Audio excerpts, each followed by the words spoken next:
My name is Bella, and I recently turned 37 years old. I used to work as a nurse before I got married, but at the request of my husband John, I became a full-time housewife. John, who was previously a salesman for a company, recently transitioned to a job that allows him to work from home. We both hail from the same hometown, where our parents still reside, although we don't live with them. Despite being married for 10 years, John and I have not been able to conceive a child. While I underwent medical checkups that revealed no issues on my end, John has never visited the clinic despite my encouragement. However, I've chosen not to press the matter, preferring instead to focus on our life together as a couple, whether or not children are part of it.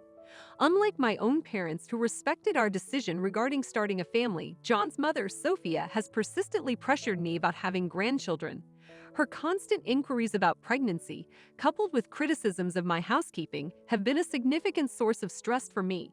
Sophia's comments about my housework and her insistence on providing unwelcome advice on marital matters have taken a toll on my emotional well-being. Despite my efforts to discuss these issues with John, he has been unsympathetic and even joined in criticizing my actions. His failure to address his mother's behavior has added to my distress, leaving me feeling unsupported in our marriage. I find myself caught between Sophia's demands and John's expectations, struggling to navigate their conflicting attitudes while maintaining my own sense of self-worth. While these may seem like minor issues individually, the cumulative effect has been deeply hurtful. I long for a resolution that respects my autonomy and acknowledges my efforts to create a harmonious home life. I'm busy at work, but you're doing nothing. John doesn't want to get in trouble with Sophia, who is extremely stubborn, so he's constantly trying to make me feel guilty. Even though John requested that I become a housewife, he would always look down on me, saying that because I don't work, I'm not busy. When I'm busy with housework, dealing with Laura and John is enough, but recently another issue arose: John's sister Mia. She has also been a problem for me recently. Mia is the same age as me and is also married.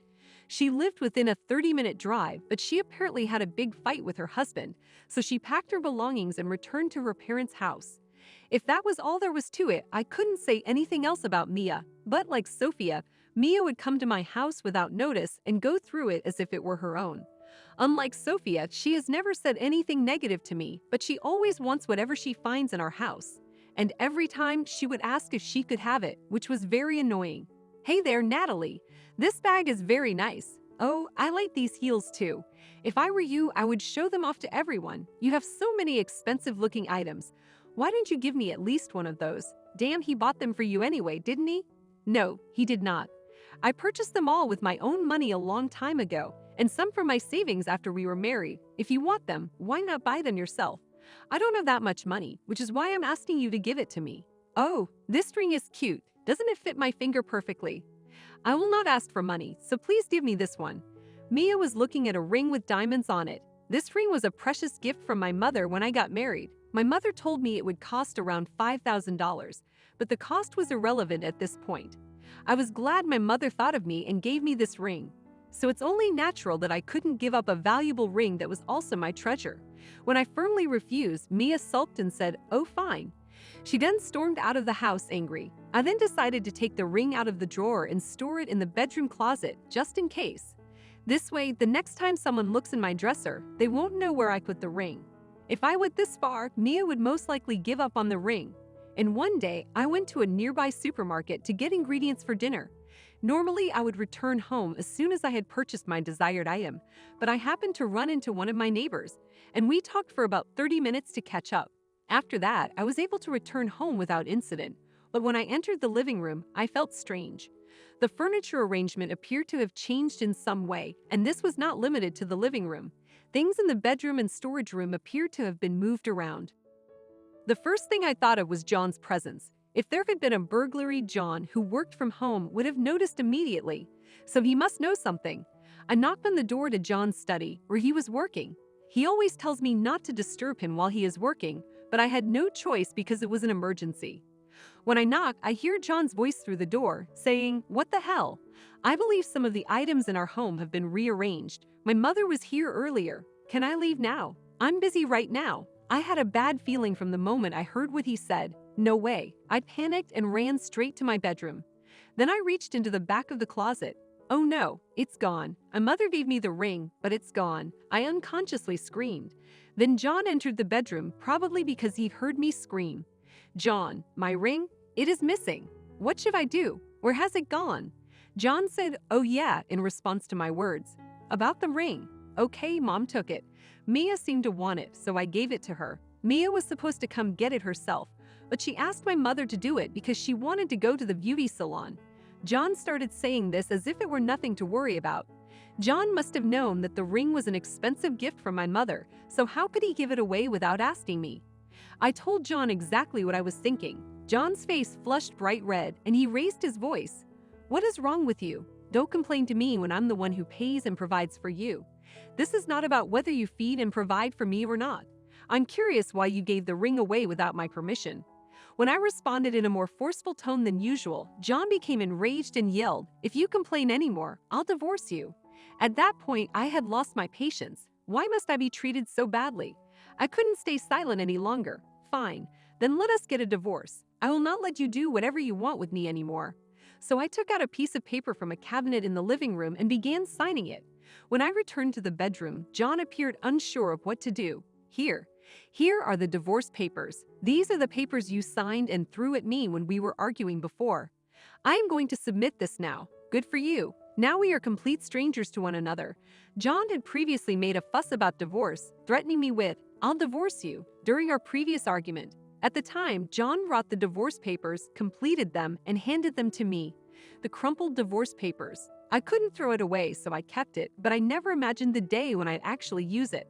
Then I left John, who appeared to be in a panic, unsure what to do in this helpless situation, while I packed my belongings. The items I needed to bring with me were minimal, and my suitcase was smaller than I had anticipated, so I was ready to leave right away. Okay then, goodbye. Please live happily with your beloved mother and sister. As I said my goodbyes, I left the house. I thought I heard John call my name on his way out, but it was too late. Then I went to file my divorce papers, and then I decided to return to my parents' house. A few days have passed. My phone rang as I was watching television at my parents' house. I picked it up right away. However, it hung up before I could answer. Then I received another call. On the screen, I could see Mia calling me. While I was debating whether to answer the phone, it hung up again. I then received another call from Mia. This time, I was able to respond. Yes, hello. What is wrong? Ah, you have finally picked up. What exactly do you mean by what is wrong? I've called you a million times. Why didn't you pick up sooner? The loud, piercing voice hurt my ears. Then Mia continues. Oh well, hurry up and help me. Police are present at the party. Please come over here anyway. That was all she screamed at me before hanging up. So I got ready quickly and ran out of my parents' house. And I drove to the party venue. Where was Mia? I knew where it was before asking. Oh Bella, you're really slow. Hurry and explain to him. Mia was waiting for me right when I got out of my car. She grabs my hand and I follow her. Mia opened the banquet hall door loudly, and there I saw familiar faces.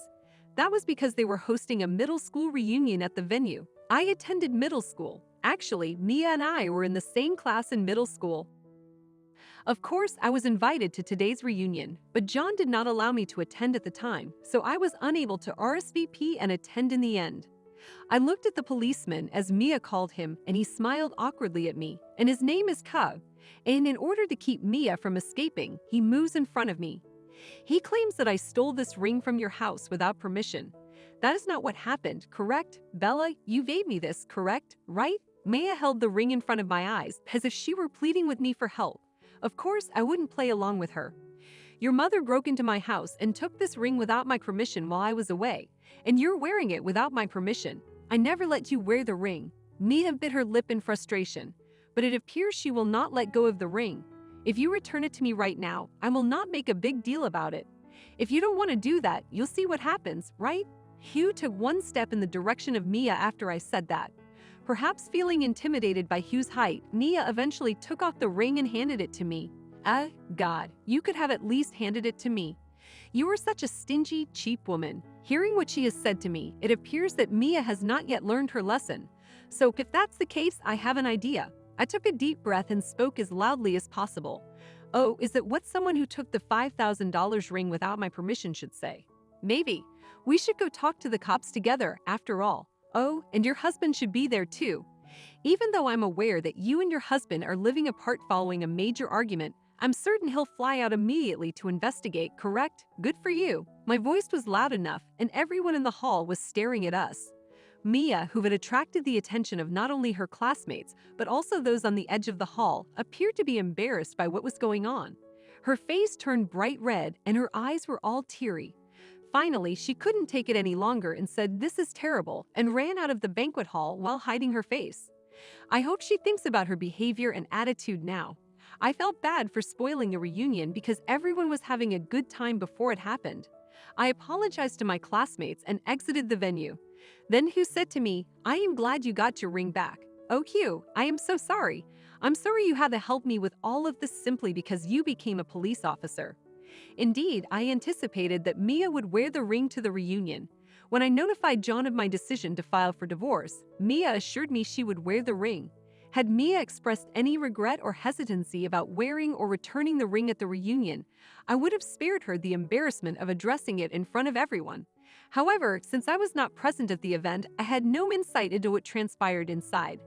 Therefore, I reached out to Hugh, now a police officer, and asked him to relay my message to Mia. I expected to receive Hugh's call, but Mia herself reached out to me after Hugh approached her. She assured me there was no need to worry and even encouraged me to attend the reunion. Finally, I was granted permission to attend after Hugh explained the situation to the organizers.